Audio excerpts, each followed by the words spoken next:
Ya. Buen día. ¿Qué tal, chicos?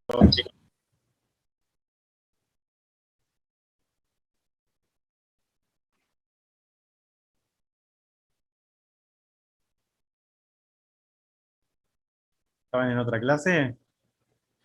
Sí, doctor, perdón, acaba de Sí. terminar la anterior. Ah, ok, ok. No, yo estaba preocupado porque pensé que no había, que tenía mal el mail de ustedes y bueno, Sí, acá acaba de terminar por eso. no hay problema.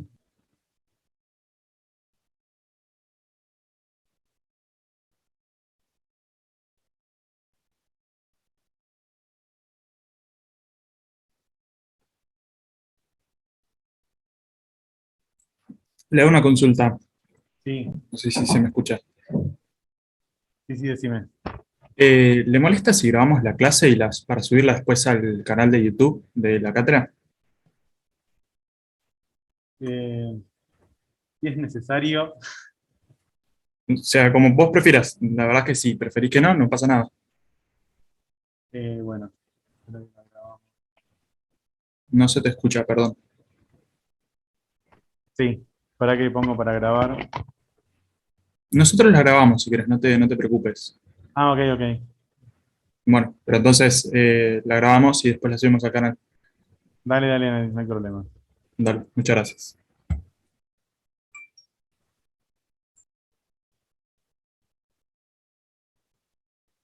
Están todos, ¿no?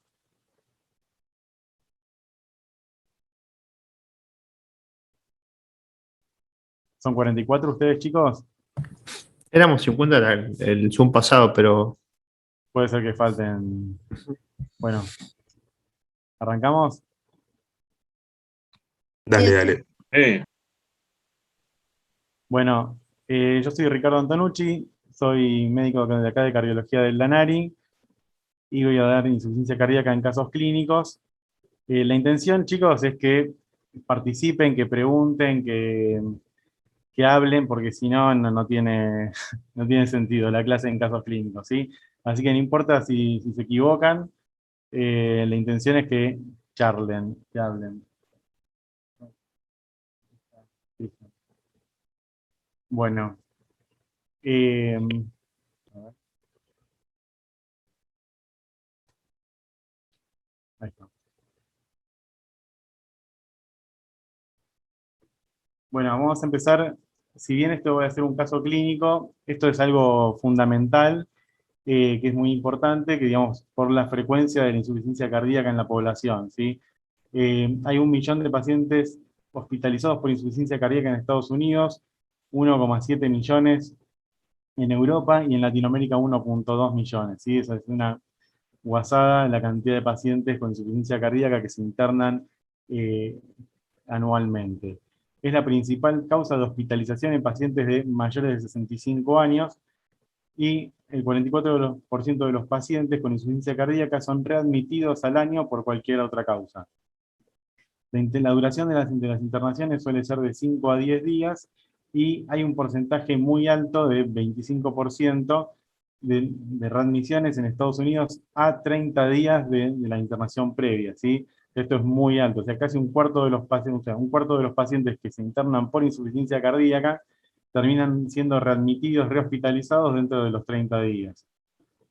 En Argentina, acá los datos, fíjense que acá son del 16,7%, que son menores obviamente al cuarto que pasa en Estados Unidos. Digamos, no es que somos nosotros mejores que ellos, sino que seguramente los hospitales donde tienen estas estadísticas, seguramente también tengan un mejor control de los pacientes que ingresen por esta causa. ¿Me escuchan bien? Sí, sí, Bárbaro. Sí, pero sí. perfecto.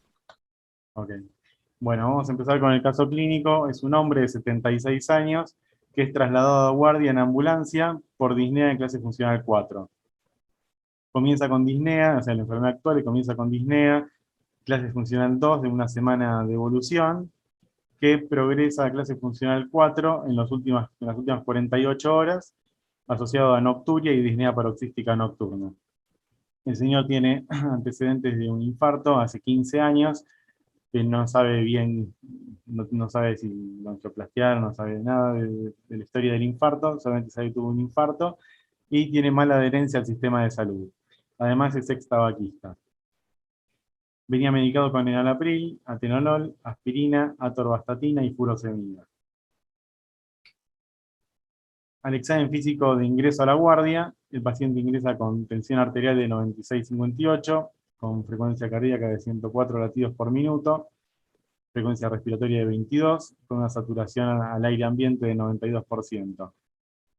Buena entrada de aire bilateral, con reles crepitantes bivasales, pero tiene primero y segundo ruidos conservados, tiene un tercer tono, un soplo sistólico mitral 2 en 6, edemas 2 en 6 en miembros inferiores, ingurgitación yugular 2 en 3. Reflujo hepatoyugular positivo, pulsos positivos con buena perfusión periférica. El abdomen normal y el señor está lúcido. ¿Cómo definirían este cuadro clínico? ¿Qué les parece por los datos que les comenté del examen físico? ¿Qué les parece? Puede ser que Sí, tenga no. hipertensión pulmonar consecuencia de la insuficiencia cardíaca, ¿Cómo? La primera parte no te escuché. que por el mismo infarto que tuvo haya desarrollado una insuficiencia cardíaca y esté teniendo ahora una hipertensión pulmonar, un edema de pulmón, digamos. Bueno, edema de pulmón, digamos, no parece. Recuerden que el edema agudo de pulmón es una situación que es un poco más súbita, que el corazón, digamos, no llega a acomodar las presiones y suele ser algo más agudo, no con tantos días de evolución. Eh, También recuerden que, a ver, los crepitantes en el edema agudo de pulmón suelen ser hasta los vértices, en general, por lo menos campos medios, vértices, hay de saturación, que es una condición muy severa, ¿sí? ¿Qué otra? A ver, pero bueno, sí tiene insuficiencia cardíaca, ¿sí? ¿Cómo evaluamos la insuficiencia cardíaca? ¿Cómo llegan al diagnóstico de insuficiencia cardíaca? ¿Se acuerdan de algunos criterios o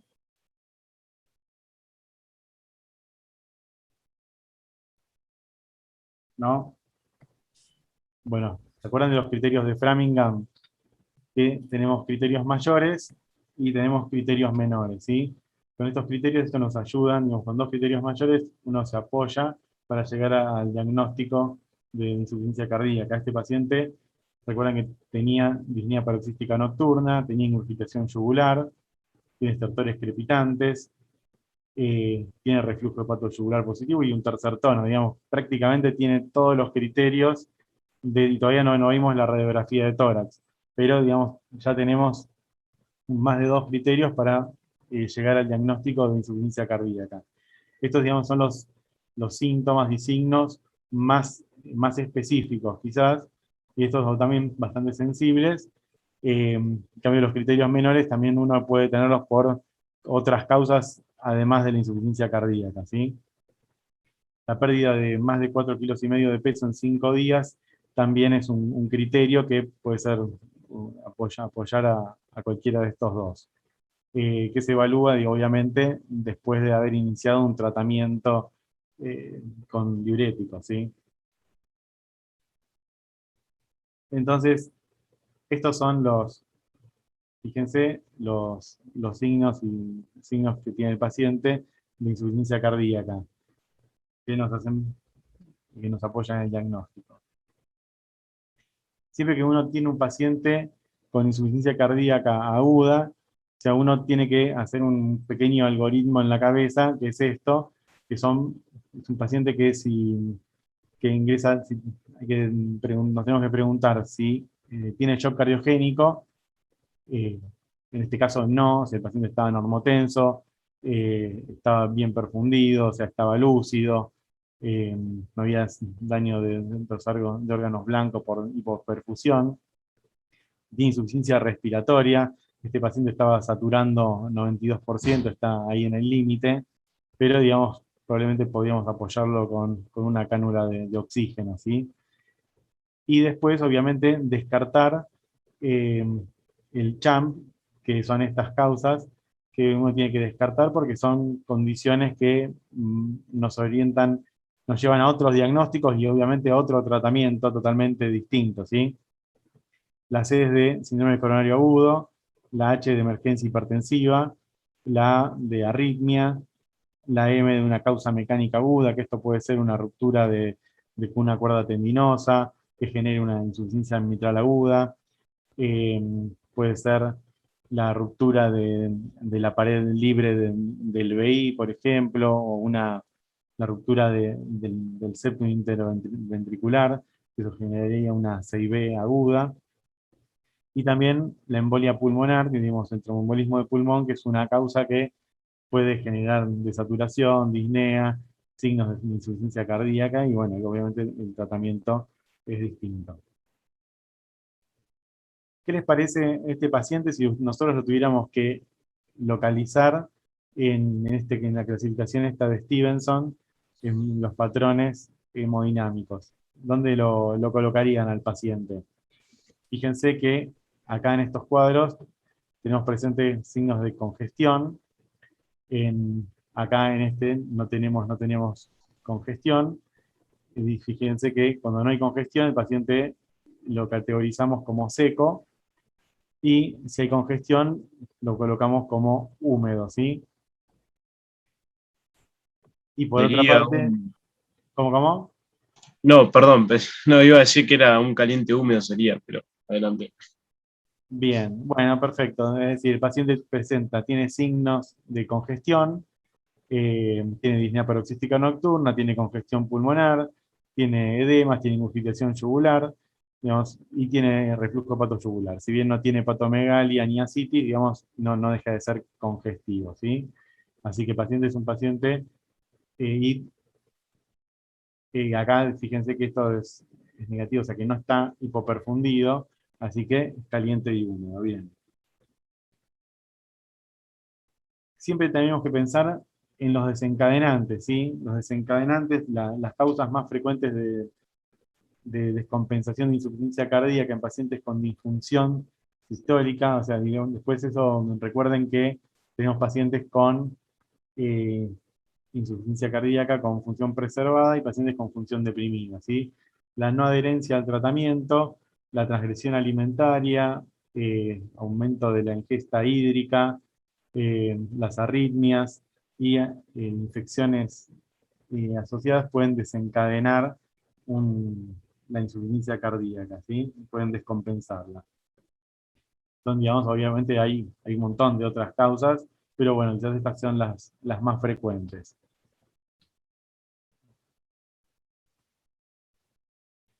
¿Qué estudio complementario pedirían inicialmente? Un ecocardiograma Doppler, una coronariografía, es decir, una CCG, un electrocardiograma, un análisis de sangre. ¿Qué pedirían? ¿Qué sería lo primero que pedirían ahora? Un Electro. electro. Electroderivaciones y placa de Ahí sí. tórax. Bueno, pero para, inicialmente, lo primero, ¿sí? Recuerden esto, o sea, a ver, ¿por qué pedirían primero el electro? Porque era más rápido y lo menos invasivo. Bien, Y pero descartarse. tiene otra connotación, o sea, tiene algo Y- más importante. Sí, Pues por sí, el tiene un diámetro. infarto. Si hay hipertrofia de las cavidades. ¿Sabes si tiene infarto o no? Como decimos, sin infarto. Bueno, a ver, el señor, obviamente sabemos que tiene un infarto, pero bueno, van a ver cuando empiecen a venir al hospital que ahí la gente no tiene un montón, a veces no tienen idea de lo que les pasó, o que les está pasando, qué medicación toma. Entonces, digamos que el paciente haya dicho que tuvo un infarto alguna vez, eh, a veces puede, a veces el paciente ya venía tratado, pero bueno, a veces la gente dice que tuvo un infarto y en realidad tuvo un dolor de pecho, estuvo en la guardia algún día, así que a veces no hay que tener tan en cuenta eso, pero bueno, digamos, obviamente que lo que el paciente diga, después hay que corroborarlo o descartarlo, ¿sí? Pero en principio siempre hay que creerle, salvo en algunos casos, sobre todo este paciente que tenía mala adherencia al sistema de salud y, y que no sabía bien lo que le habían hecho y todo eso. Pero bueno, sí, el paciente venía tratado con drogas que se utilizan en pacientes con síndromes coronaриos agudos. Pero bueno, volviendo a lo del electro, El electrocardiograma es fundamental porque recuerden que es frente a un síndrome coronario agudo, que digamos es fíjese acá, infarto agudo de miocardio, es una de las principales causas de, de, de desencadenar una insuficiencia cardíaca aguda, ¿sí? Eh, Así que uno tiene que descartar, a ver que el paciente no esté cursando un síndrome coronario agudo en ese momento, ver un supra-ST, un infra-ST, algo que nos pueda guiar a que el paciente esté cursando un infarto en estos últimos días que empezó con los síntomas, ¿sí? Ya van a ver la clase de enfermedad coronaria que uno, desde el primer contacto médico hasta que el paciente consulta por dolor precordial, uno tiene que hacerle el electro dentro de los 10 minutos, ¿sí? Entonces es algo que nos abre bastante las aguas. Este es el electro. ¿Qué les parece esto? Traten de ser siempre sistemáticos con el electrocardiograma, ¿sí? Tiene un infra-ST, Bueno, tiene una hipertrofia. A ver, tiene una hipertrofia del ventrículo izquierdo, me parece. a ver, recuerden de esto de ser sistemáticos, porque eso a veces, siendo sistemáticos, uno se equivoca menos que cuando trata de ver algo más rápido, ¿sí? Fíjense, primero, tiene un ritmo sinusal, ¿sí? Tiene P positiva, de 1, de 2, de 3, ABF, una BL, la sinusal tiene onda P, tiene en ABR la P negativa, ¿sí? O sea, ya sabemos que el paciente está sinusal. Fíjense el eje para dónde está. Acá está más o menos en... Está como bastante isoeléctrico en D3, ¿no? Sí, bueno. Pero fíjate que está más o menos en ese nivel. Estará más o menos a más 60 grados. Quizás cerca de más 45 grados. Fíjense, yo uso más que nada el paralelogramo, que a veces con D1 y ABF cuenten los cuadraditos hacia arriba y hacia abajo. Acá tendría, si acá tiene 8 para arriba, menos 3 para abajo, quedaría en 5, y este tiene 6 para arriba, así que más o menos el eje está en más 45 grados, ¿sí? Tiene un eje a la derecha. ¿Cuánto dura el QRS? Están prolongados, está viendo que están mellados, o sea, tiene doble. En ABL Bien. está mellado, que puede ser un Sí, bloqueo. Bien, hay Un bloqueo de rama melladura. izquierda. Bien, y tiene más de 120 milisegundos o 0,12 segundos de duración el QRS, ¿sí? Así que acá mide casi como 0,16 segundos, o 0, al menos 0,14, ¿sí? No, 0,16 sí tiene. Así que digamos que el paciente tiene morfología de rama izquierda. Fíjense que no tiene Q en B6, que tiene, fíjense que acá hay un supradesnivel del ST, de B1, B2, B3, pero bueno, que eso es, a veces es algo bastante frecuente de ver en pacientes con bloqueo de rama izquierda. Así que bueno, hay frente a un bloqueo de rama izquierda a veces nos tapa bastante todo, porque digamos, uno no puede evaluar bien si el paciente está hipertrófico, si tiene alteraciones del segmento ST, que no, porque digamos, las alteraciones del ST en un bloqueo de rama izquierda es algo esperable, ¿sí? Que uno tenga un supradesnivel en precordiales derechas, que tenga infradesnivel de ST en precordiales izquierdas, también en D1, en ABL. Entonces, digamos, esto nos tapa un poco lo que el paciente puede llegar a tener frente a un síndrome coronario agudo. Hay algunos criterios que podrían ser utilizados para, que son los criterios de Garbosa, para tratar de ver un infarto con elevación del ST o un infarto en un paciente con rama izquierda, pero bueno, ya es algo más fino que no quiero que los confundirlos.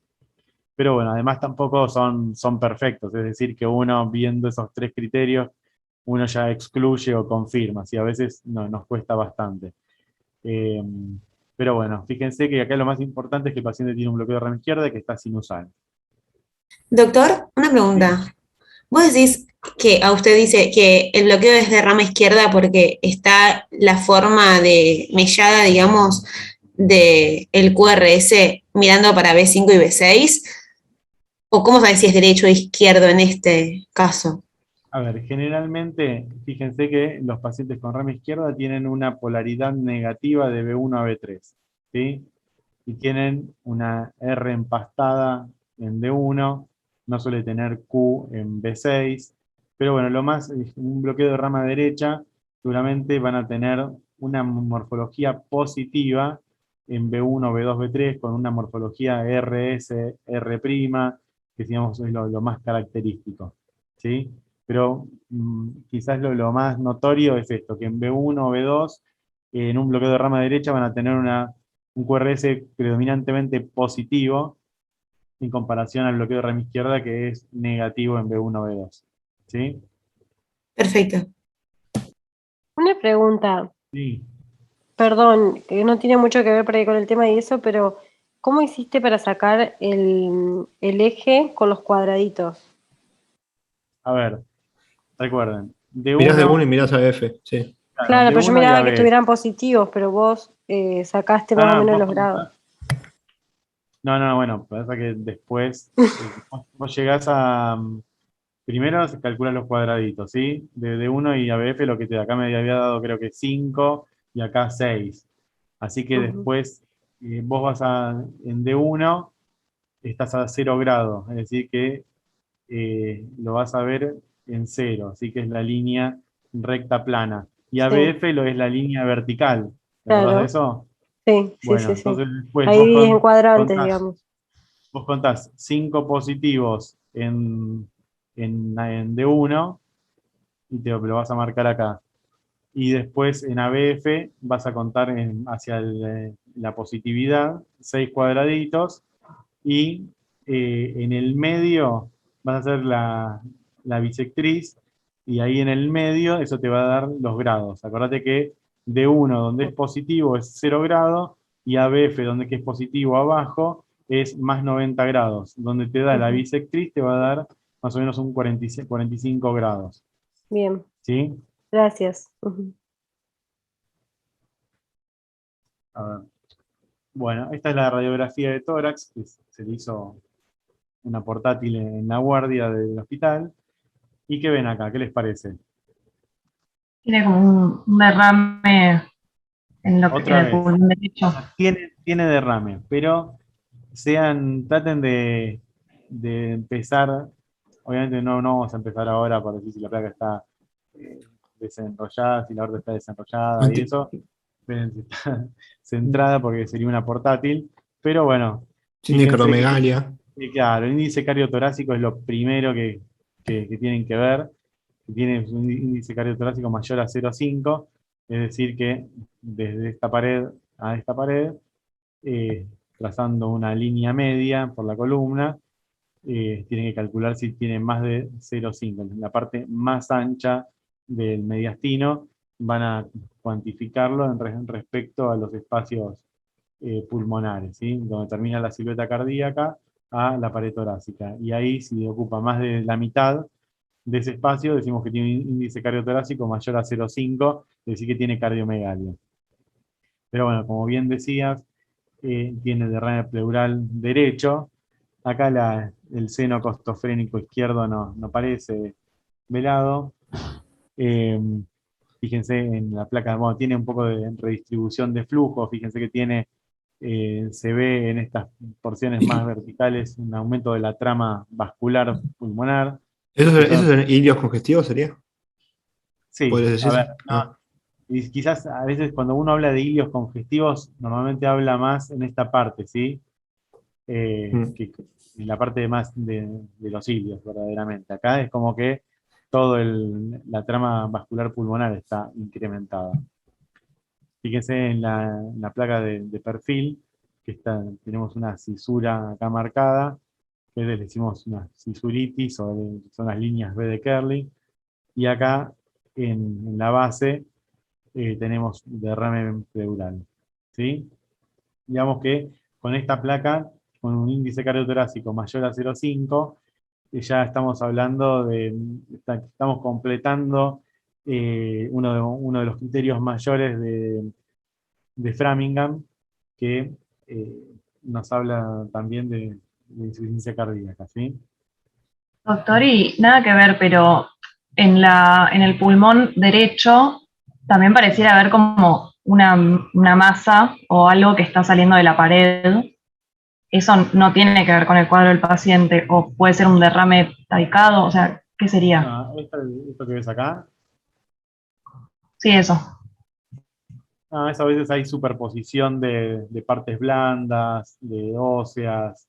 Digamos, acá justo fíjate que tiene bordes bastante bien definidos. Acá justo este margen se une con la costilla, digamos. Muchas veces fíjate que este lado también tiene algo, si lo ves bien. Tiene una intensidad similar, no exacta, pero también se ve más una hiperdensidad de este lado. ¿Sí? A veces hay superposición de partes blandas. Ok. En el laboratorio tenía 32 de hematocrito, urea de 56, creatinina de 1,4, ionograma de 131 de sodio, 4,1 de potasio, un BNP de 3500 y troponina negativa. ¿Qué le llama la atención de esto? ¿Qué cosas marcarían de esta simple rutina? Y ¿El el hematocrito? BNP, El hematocrito, me decías. ¿Está un poco disminuido? Bien, tiene un poco de anemia. Eso habrá que ver después si es algo dilucional o no. A veces está como ahí hemodilución así parecido a lo que sucede con el sodio, o sea, tiene una hiponatremia también, que eso también puede ser dilucional. ¿Qué más ven? Pero, ¿no tiene una ira? Tiene un deterioro de la función renal. Esto después hay que evaluarlo si este deterioro es algo agudo por la insuficiencia cardíaca que está cursando en este momento, eh, ya sea por congestión o por otro mecanismo, o si es algo habitual, ya algo conocido ya del paciente que tiene un deterioro de la función renal previo, ¿sí? El BNP, ¿qué les parece? y habla de congestión, como que medio que apoya a la parte clínica. Bien, es decir, los péptidos natriuréticos, digamos, en este valor es bastante marcado, ¿no?, el aumento, porque el BNP es hasta 400, este paciente tiene 3500, digamos, ya es algo bastante marcado, no nos hace dudar mucho, pero recuerden el uso del BNP en este tipo de pacientes, y también, sobre todo en los pacientes que consultan a guardia por disnea, ¿sí? Los pacientes que llegan a emergencias por disnea y uno les hace un BNP y da negativo, eso prácticamente excluye lo que es insuficiencia cardíaca, ¿sí? A veces, en este caso, el BNP nos apoya el diagnóstico, pero sí, recuerden que el BNP tiene un alto valor predictivo negativo. Es decir, que si un paciente llega a la guardia con disnea y el BNP es normal, es bajo, prácticamente nos está excluyendo con O sea, es muy específico. O sea, es muy específico para. Es muy específico para insuficiencia cardíaca, entonces, el BNP. Ya, pero, a ver, es más sensible. Ya nos estamos quedando.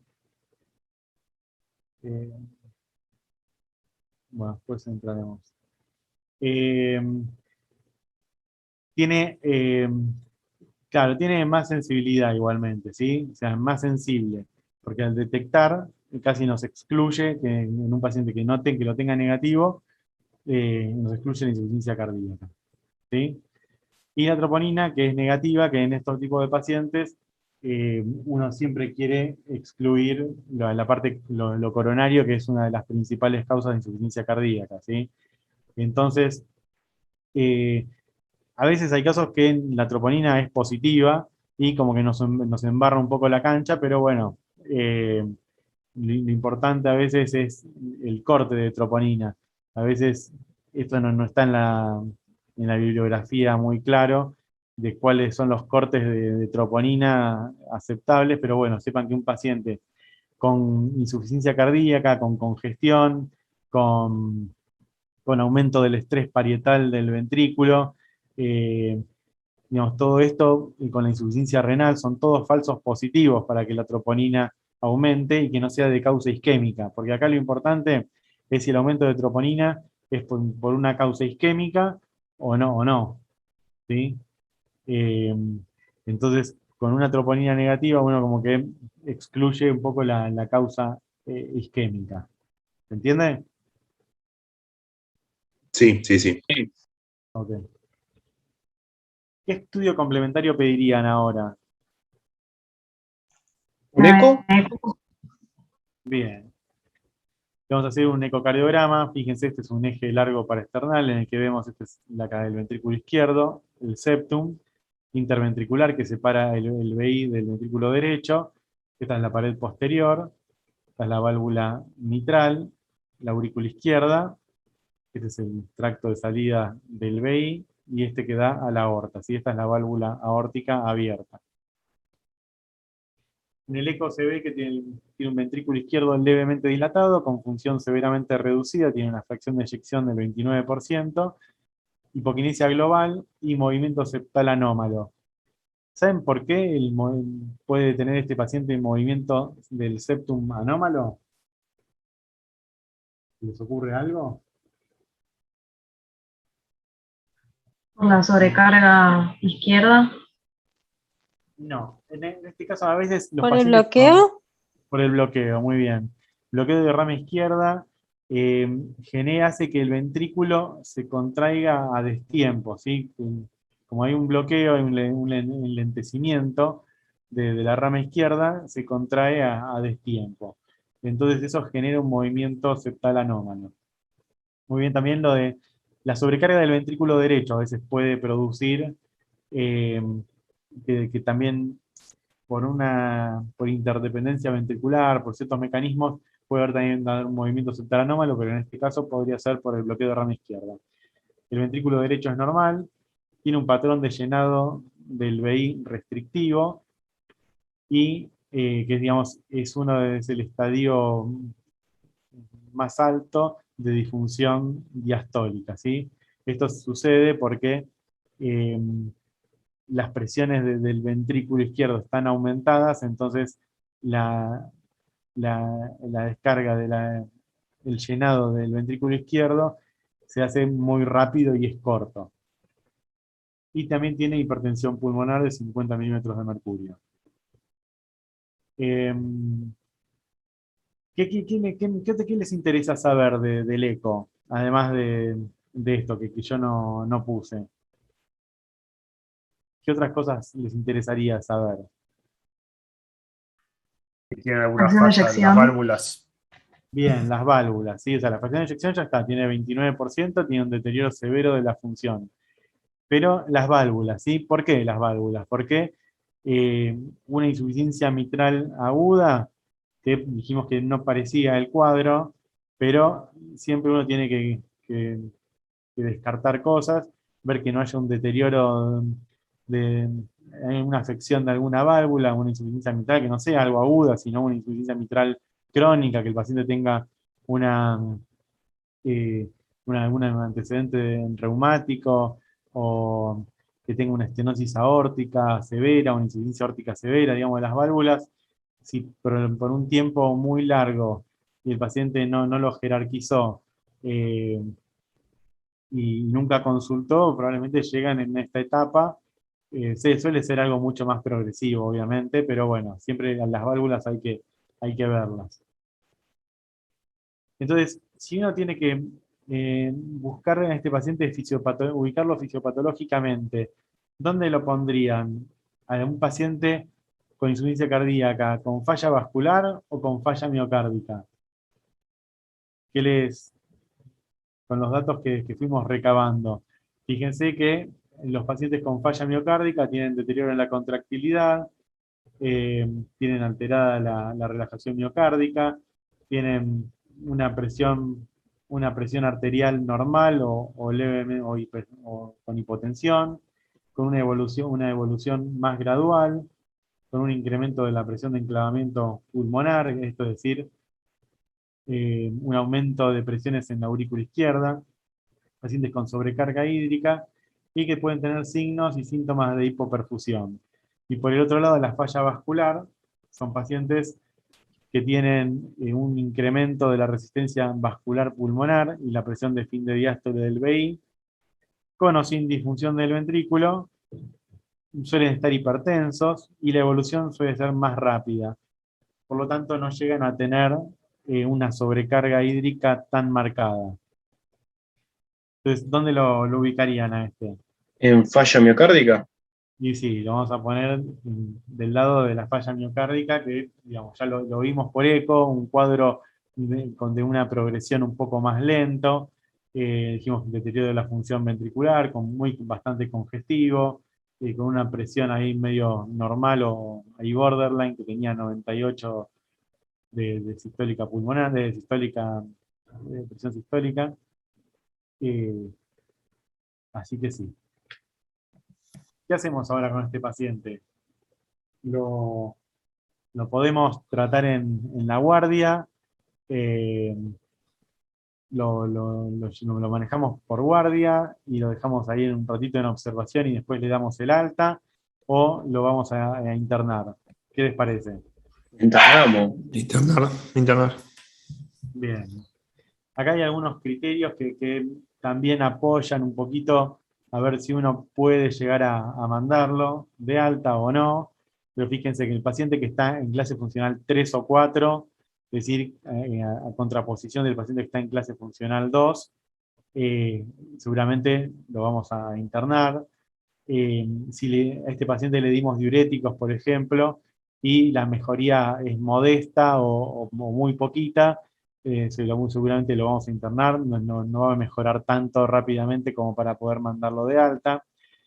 Cuando la saturación es menor a 91%, o cuando la presión arterial es medio borderline, que tiene 90-100, la frecuencia cardíaca más de 90, un poco que esté un poco taquipneico, alteraciones, obviamente que tenga una arritmia mal controlada, ya sea ventricular o supraventricular, o con isquemia, si hubiéramos visto un infradesnivel o T negativas en un paciente que, no en este caso, que tenía el bloqueo de rama izquierda, que nos da todas estas alteraciones, sino un paciente sin rama izquierda, en el que sí vemos eh, signos isquémicos, obviamente lo vamos a dejar internado, que paciente que empeoró la función renal comparado con estudios anteriores en la historia clínica del paciente, que tengan otras comorbilidades, paciente que haya tenido un síncope, algo infeccioso.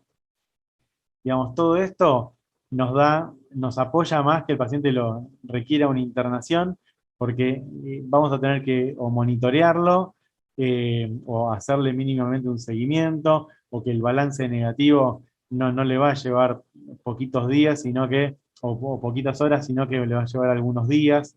Recuerden que la media de internación por insuficiencia cardíaca son de 5 a 10 días, así que bueno, eh, hay que ir haciendo todo esto. Chicos, se va a cortar. ¿Quieren que salimos y volvemos a entrar ahora cuando se corte, sí? Dale, perfecto. Dale. Entramos a la misma, ¿no? Sí, perfecto. Sí, sí, sí. Bueno, entonces, el cómo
Bueno, seguimos. Sí, Doc. Bueno, entonces, como decíamos, el manejo, ya habíamos llegado a ver que era un paciente con un patrón húmedo y caliente, o sea, bien perfundido y con congestión. Así que este tratamiento, este paciente, le vamos a, eh, le vamos a ofrecer un tratamiento con diurético y vasodilatadores, ¿sí? Bueno, ¿qué tratamiento? Ya dijimos, diuréticos más vasodilatadores. ¿Y qué le vamos a ofrecer? Diuréticos y vasodilatadores, pero bioral o endovenoso se lo vamos a dar. Endovenoso, yo diría. Bien. Siempre, normalmente, digamos, esto siempre hay la evidencia sobre los diuréticos no es tan pesada porque obviamente como por una cuestión ética, a los pacientes como mejoran con el diurético, o sea, no se puede hacer un estudio a ver si no le damos diuréticos, ¿sí? Lo que sí hay estudios es ver si los diuréticos se los podemos dar endovenosos o por vía oral y en qué dosis. Lo podemos administrar a veces en bolos o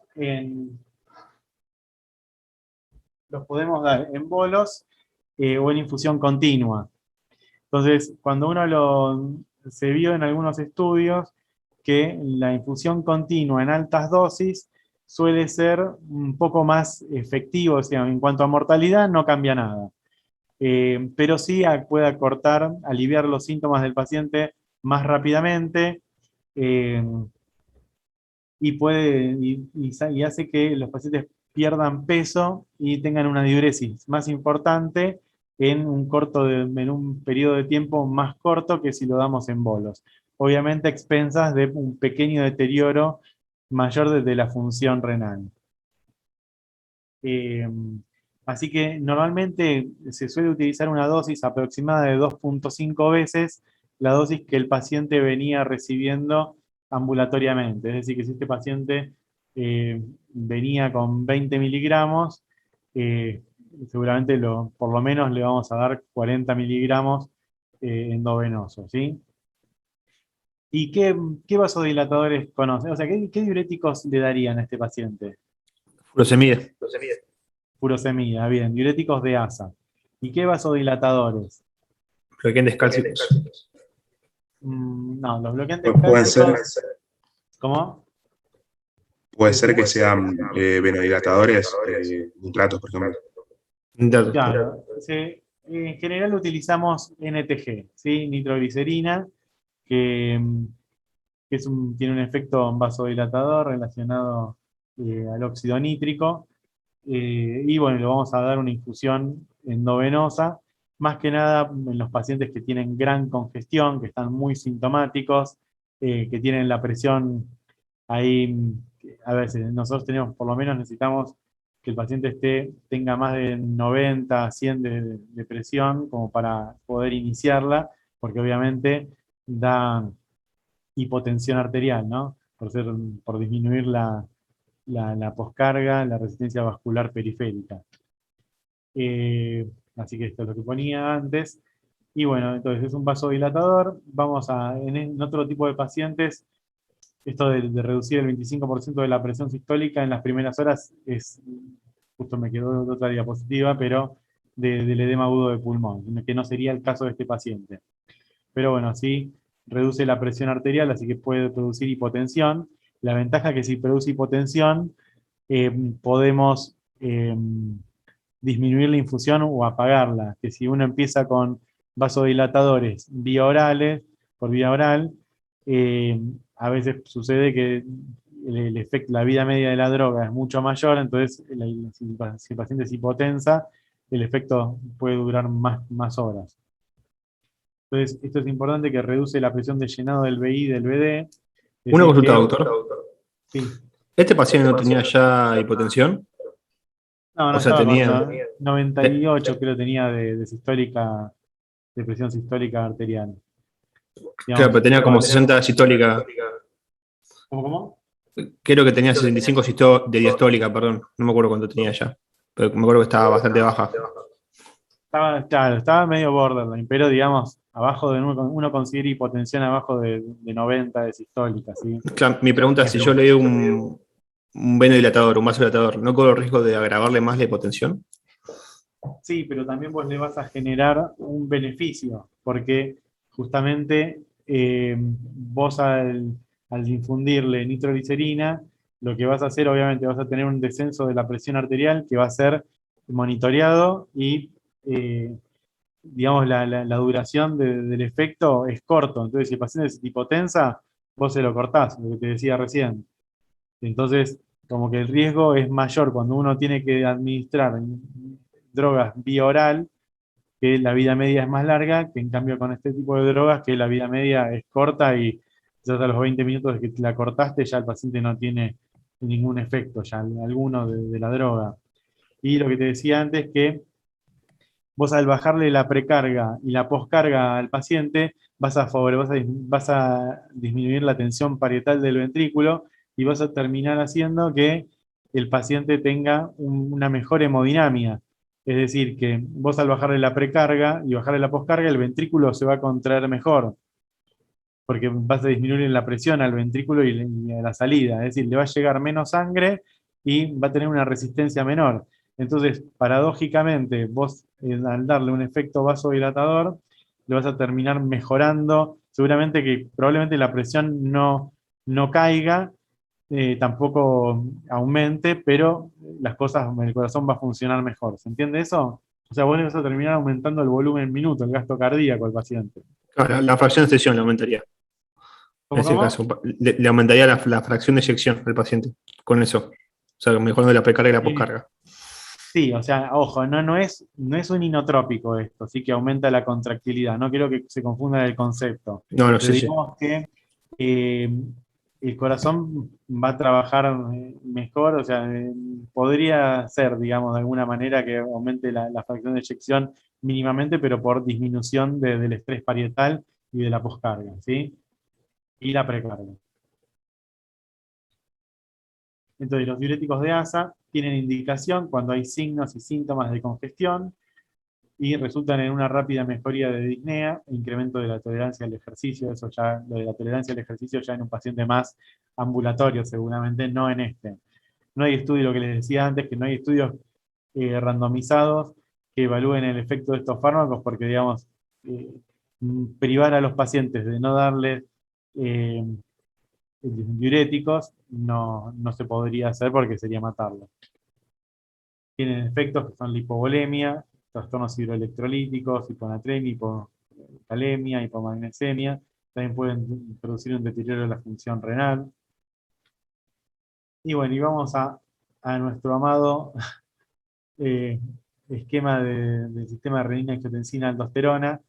Esto es algo simplificado, recuérdense el angiotensinógeno, que por un paso de la renina se transforma en angiotensina 1, por la IEC, por la enzima convertida de la angiotensina, se va a convertir en angiotensina 2, y en los receptores de angiotensina van a tener todos estos efectos a nivel del sistema nervioso central, riñón y vasculatura y corazón, que van a terminar dando vasoconstricción, aumento de la presión arterial, aumento del tono simpático, aumento de la aldosterona, aumento de fibrosis y aumento de hipertrofia. Digamos, todo esto, estos efectos neurohormonales, es a lo que el tratamiento de la insuficiencia cardíaca en los últimos más o menos 30 años, algunas drogas un poquito más, otras drogas un poquito menos, pero es a lo que apunta a frenar toda esta cascada que obviamente en un paciente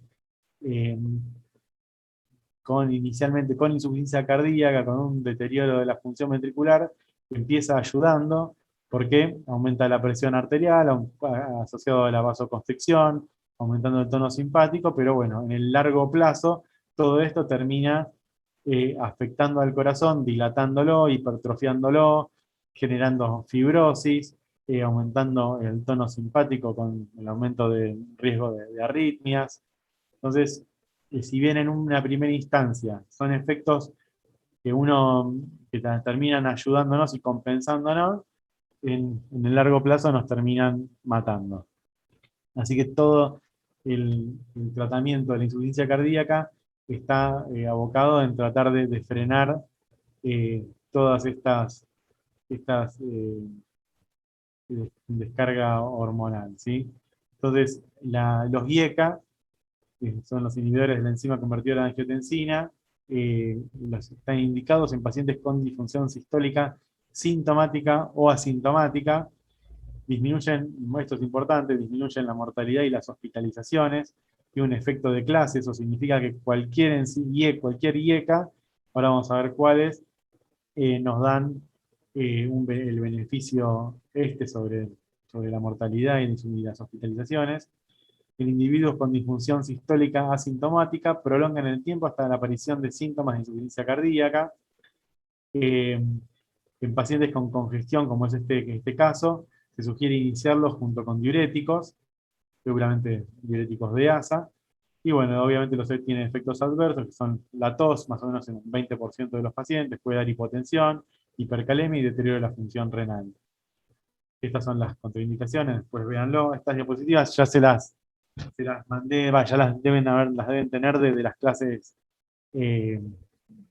previas, ¿no? Esto ya lo vieron, esta diapositiva. Sí, sí, sí. Ok. Así que, bueno, esto es lo importante: si el paciente tiene insuficiencia renal, o sea, un filtrado glomerular menor a 30 mililitros, seguramente ese paciente tiene contraindicado los IECA, así que habría que buscarle una alternativa. Si tiene hipercalemia, también lo mismo, estenosis renal bilateral, pero bueno. Y el embarazo, también dijimos. Sí. Así que estas, digamos, son las más duras.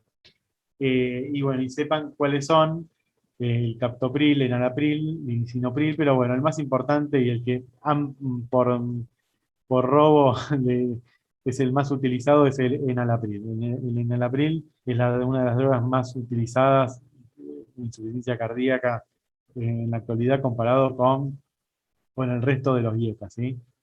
Así que si tienen que saber uno de todos estos, es el enalapril.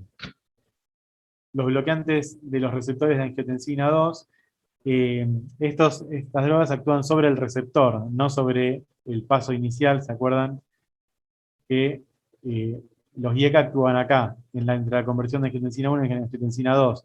Los ARA2 actúan sobre el receptor, bloqueando el receptor. Y por ahora son una alternativa, es decir, los pacientes que no le podemos dar IECA, le vamos a dar ARA2. Pero tienen las mismas indicaciones, pero sepan que allá hay intentos, como hay estudios que los están largando, para que los ARA2, como tienen algunos efectos adversos, como la tos, que no lo tienen los ARA2, y sí los IECA, están haciendo algunos estudios como para que empiece a ocupar el primer lugar.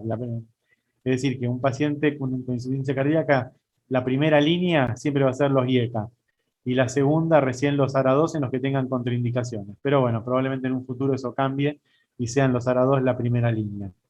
Pero bueno, también disminuye hospitalizaciones por insuficiencia cardíaca y muerte cardiovascular. No se asocian los IECA con los ARA2.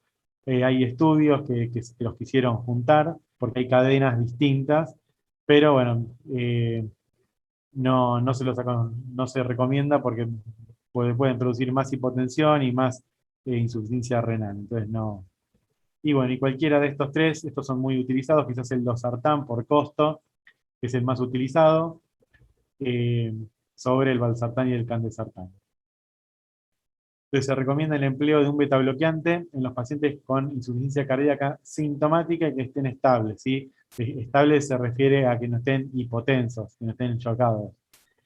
Y se recomienda el empleo de uno de los 3 betabloqueantes específicos, que son estos 3: bisoprolol, carvedilol y el metoprolol, en todos los pacientes con síntomas de insuficiencia cardíaca actuales o previos. Es decir, que si un paciente tiene insuficiencia cardíaca o tuvo insuficiencia cardíaca, es lo mismo. A ese paciente le vamos a dar betabloqueantes. Y recuerden que son estos 3: el biso, carbe y el metoprolol. Reducen mortalidad, internaciones y riesgo de insuficiencia cardíaca. Y estas son las- Una consulta que me quedó del caso clínico. O sea, en ese caso, entonces, del momento agudo descompensado del paciente, también le pasaría, aparte del diurético y de los hidronitratos, el IECA, por ejemplo, por vía endovenosa. No, endovenoso hay IECA endovenoso, ahí está el enalaprilat, pero no se utiliza, digamos, los hospitales prácticamente no lo tienen. Ah, ok, es tipo. Así que si uno tiene que utilizar la vía endovenosa, va a utilizar NTG. Y si tiene que empezar por vía oral, en un paciente que quizás no esté tan borderline con la saturación ahí en el límite, en clase funcional 4, eh, con la presión, sí, ya les dije lo de la presión, digamos, en ese paciente podríamos empezar directamente con IECA, por ejemplo, o con un ARA2. Pero en los pacientes que están ahí más lábiles, que puedan llegar a deteriorarse más y eso, porque recuerden que la furosemida también produce hipotensión, entonces todas las drogas que vamos dando pueden producir hipotensión, ¿sí? Entonces, eh, pero bueno, también uno podría quizás al día siguiente, sí podríamos darle betabloqueantes a ese paciente, ya habiendo mejorado, ya tolerando mejor el decúbito y eso. ¿Se entiende? ¿Respondí la pregunta o no? Sí, sí, sí, se entendió. Ok.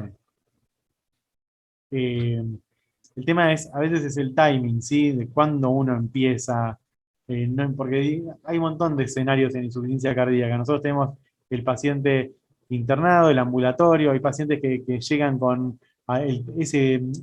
¿vieron los criterios de admisión o de alta que vimos antes?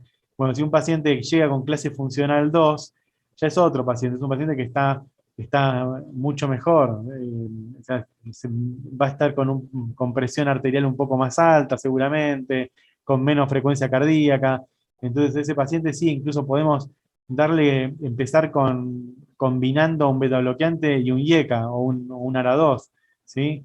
Pero todo depende de cómo esté el paciente y cómo se va a bancar, cómo va a tolerar la suma de estos fármacos. Porque uno le pone IECA, le pone un betabloqueante. El betabloqueante inicialmente tiene un efecto inotrópico negativo. Es decir, que los primeros días el inotropismo del ventrículo izquierdo va a decaer y recién después va a ascender. Entonces, si uno tiene un paciente medio lábil y le pone betabloqueante de entrada, probablemente lo perjudiquemos inicialmente, ¿sí? Después tenemos los antagonistas de la aldosterona, que son la espironolactona y la eplerenona, que se recomienda el empleo de estos en pacientes que persisten con síntomas a pesar del tratamiento con un inhibidor de la ECA y un betabloqueante. Eso seguramente es en el caso de los pacientes ambulatorios, ¿sí? No en este caso de paciente internado, que acá ya se ven que acá dice se recomienda el empleo de un antialdosterónico en pacientes con síntomas clase funcional 2 que tienen antecedentes de hospitalización previa por causa cardiovascular o un nivel elevado de péptido natriurético. Estos, digamos, serían los pacientes internados que ya le vamos a dar de por sí un antialdosterónico. Y estos son pacientes ambulatorios que no han tenido una internación, que tienen insuficiencia cardíaca, pero digamos no congestiva sería, sino que tienen síntomas por insuficiencia cardíaca, y que ya están con un IECA y un beta bloqueante, y ese le vamos, si persisten con disnea o con clase funcional 2, le vamos a agregar un antialdosterónico. Y este es otro caso, que son los pacientes que han tenido un infarto agudo de miocardio con con disfunción del ventrículo izquierdo, con una FEI menor de 40%, que hayan tenido insuficiencia cardíaca en la internación o que sean diabéticos, y en ese escenario también se dan los antialdosterónicos. También hay evidencia que redujeron la mortalidad, y bueno, obviamente tienen sus efectos adversos, y fíjense que las contraindicaciones las comparte junto con los IECA, ¿sí? Que son la insuficiencia renal y la hipercalemia. Recuerden que son diuréticos ahorradores de potasio, ¿sí? Así que es lo que más hay que monitorear en estos pacientes, es el potasio y la función renal. Así que la eplerenona y la espironolactona son las dos drogas de este grupo, y hay que monitorear la función renal y el potasio a la semana. El sacubitrilo valsartán. Esta es una droga que la molécula salió el primer paper en 2015, así que hace relativamente poco que está en el mercado. Acá en Argentina se utiliza, y es una asociación de fármacos del sacubitrilo más el valsartán. Es un solo comprimido que tiene las dos drogas, y comparado con el enalapril, redujo la mortalidad y las internaciones en los pacientes internados. Perdón, ambulatorios. En los internados también se lo aprobó, en otro trabajo un poco más, creo que en 2016, 17, por ahí, y también dio un beneficio, pero más que nada en reducción de hospitalizaciones, no en cuanto a mortalidad. Pero bueno, es una droga que llegó para quedarse, y que va en un tiempo, todavía sigue siendo una droga bastante cara, por lo que, digamos, la llegada a nuestros pacientes a veces se limita un poco. Pero yo creo que en unos años va a terminar, todavía en las guías no está, eh, no tiene tanto peso, pero en un tiempo va a reemplazar al enalapril y al ARA2 solo, ¿sí? Porque recuerden que el valsartán es un ARA2, ¿sí? La molécula nueva es el sacubitrilo, que es un inhibidor de la neprilicina. ¿Qué hace la neprilicina? La inhibición de la neprilicina enlentece la degradación de los péptidos natriuréticos, aumenta la diuresis, la natriuresis, la relajación del BI, y tiene un efecto antirremodelado miocárdico. Lo que está ya con evidencia en las guías es en los pacientes ambulatorios que persisten sintomáticos con tratamiento con IECA, betabloqueantes y antialdosterónicos. Lo que se hace es reemplazar un paciente que viene por ejemplo, con enalapril, con un IECA, y que persiste sintomático. A ese paciente le vamos a rotar, no es que se lo vamos a agregar, porque estaríamos agregando un IECA más un ARA2. Así que eso es algo, incluso es dañino, ¿sí? O sea, no es bueno. Pero sí hay que suspenderlo, y a las 36 horas se comienza con el sacubitrilo valsartán. Reducen mortalidad y hospitalizaciones comparando con el enalapril, ¿sí? Digamos, no es que se comparó con otra droga o contra placebo, es decir, se comparó con prácticamente el gold standard, que son los IECA en insuficiencia cardíaca, y la mortalidad se redujo alrededor de un 20%. Una pregunta, ¿solo sacás el IECA o todo el esquema y pones este esquema? No, solo el IECA. Bien. El IECA es el único que se suspende. Después, si el paciente ya venía con un ARA2, por ejemplo con losartán, que se toma cada 12 horas, suspendés el losartán de la noche, y en ese lugar recibe el sacubitrilo valsartán.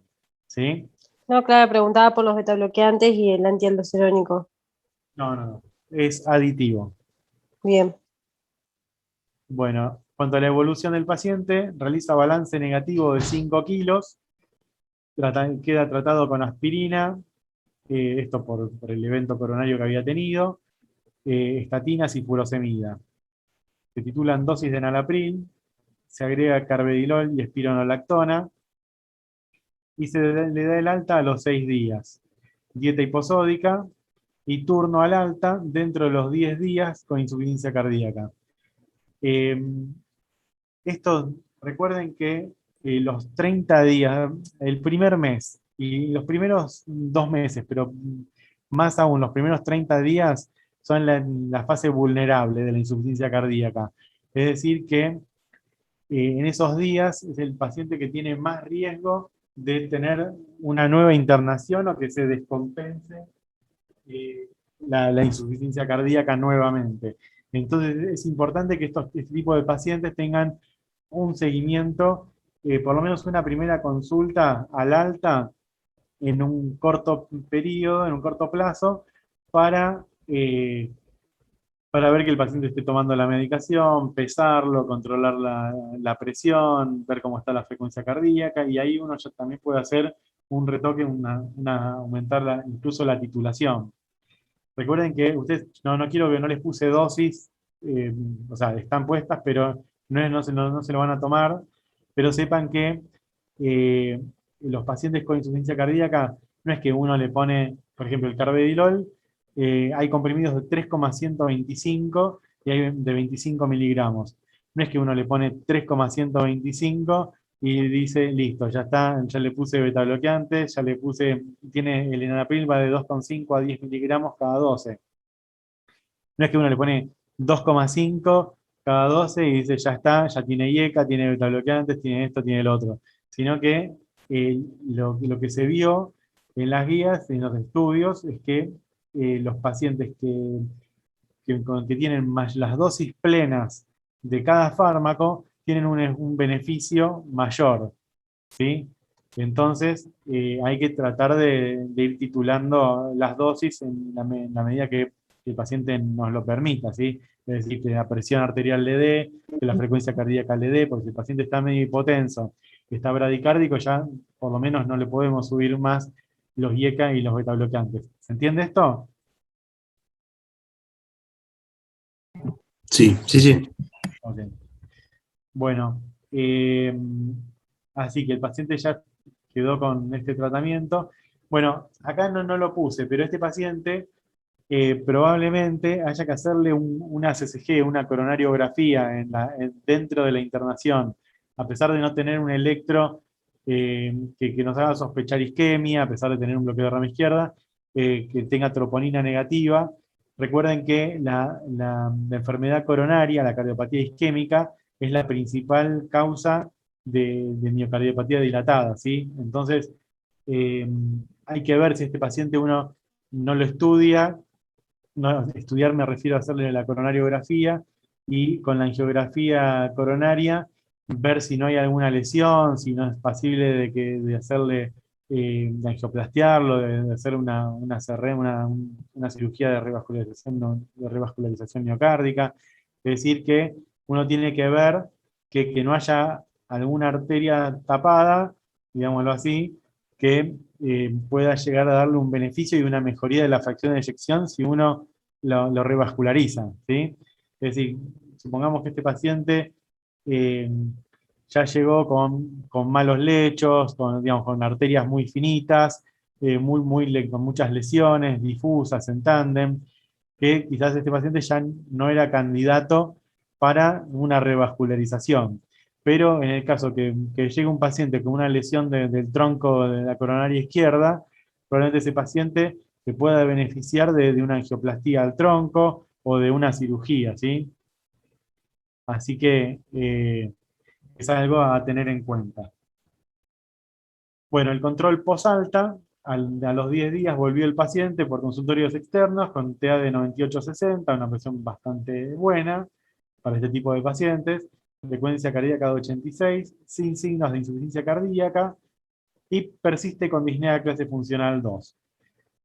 Se optimizan dosis de carvedilol, es decir, seguimos titulando hacia arriba, hacia la dosis plena del carvedilol y el enalapril, siempre de a poquito para que el paciente lo vaya tolerando. ¿Y qué hacemos con el diurético?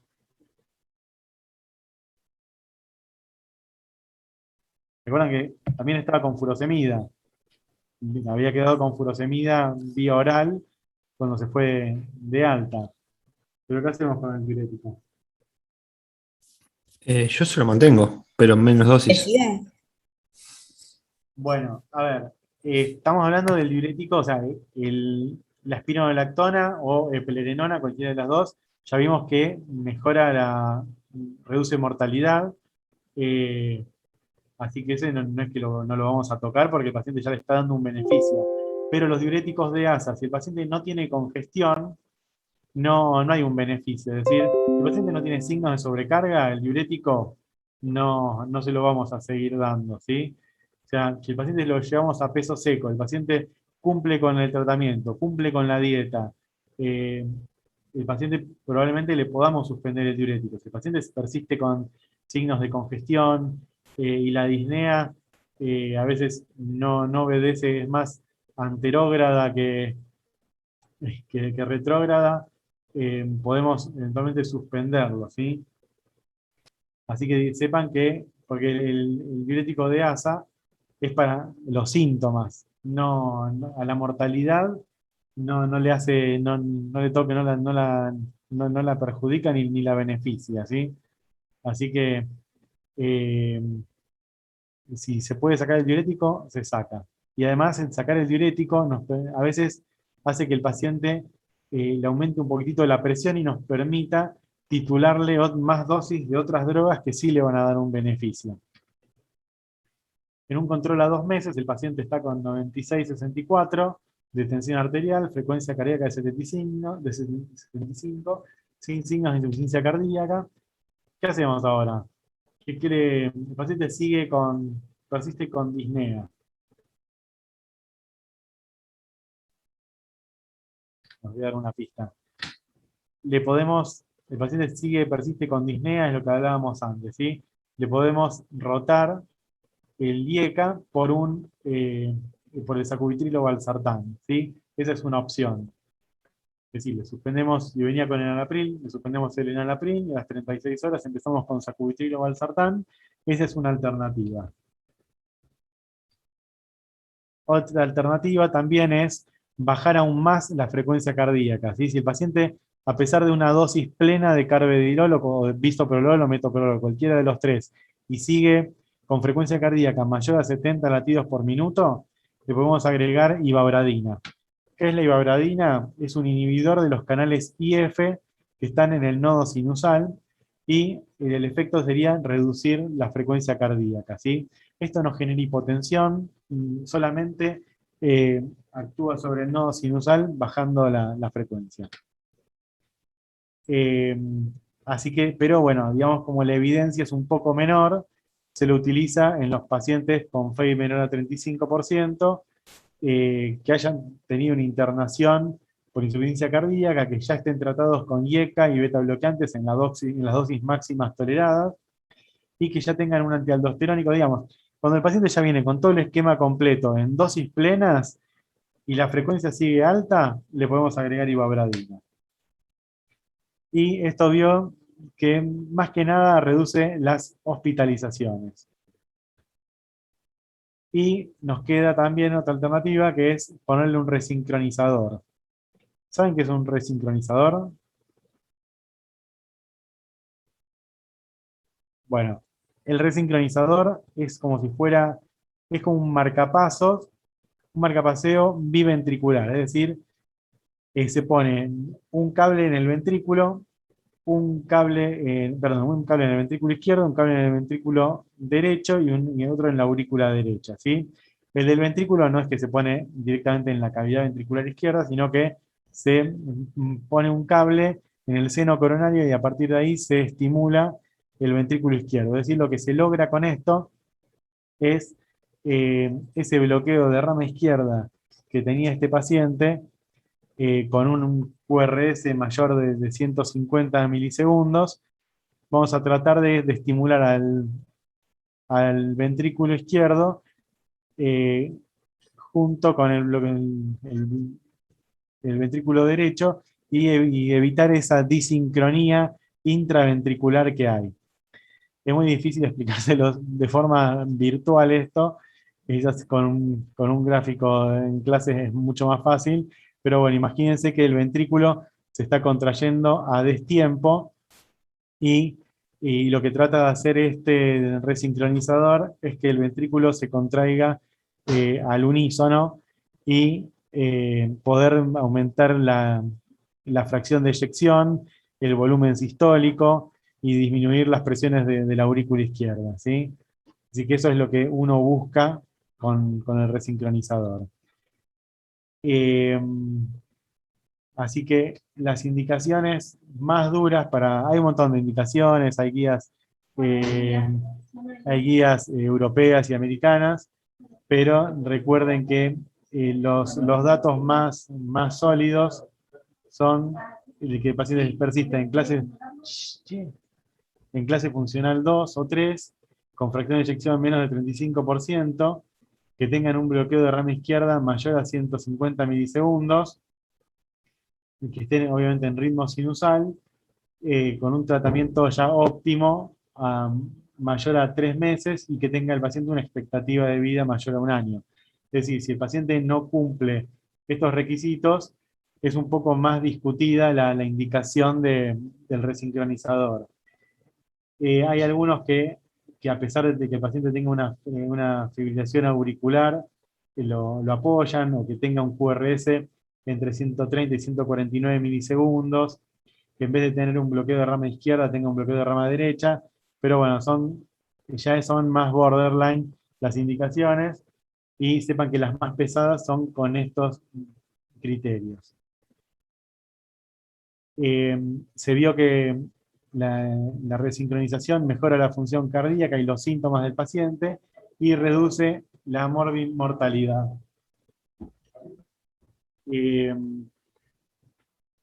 Nos queda la terapia con el CDI, que es el cardiodesfibrilador implantable, que lo vamos a utilizar, lo vamos a reservar para pacientes en prevención secundaria, es decir, pacientes que hayan tenido ya una muerte súbita en algún momento, y en el caso de la prevención primaria, más que nada hoy en día se lo utiliza para pacientes con cardiopatía isquémica que ya hayan pasado más de 40 días después de un infarto, que persistan en clase funcional 2 o 3, con una fracción de eyección menos del 35%, que tengan un tratamiento completo farmacológico por más de 3 meses y que tengan una expectativa de vida mayor a 1 año. El objetivo obviamente es reducir la muerte súbita y este dispositivo logró reducir la mortalidad. Bueno, esto es todo. ¿Tienen alguna duda, una pregunta? No. Bueno, Todo bien, espero Doc. que haya sido clara la clase y bueno, nos volvemos a ver el miércoles que viene con otra parte de insuficiencia cardíaca y miocardiopatía. Muchas gracias, doctor. Dale, muchas gracias. Bueno, Muchas gracias. Suerte. Muchas gracias.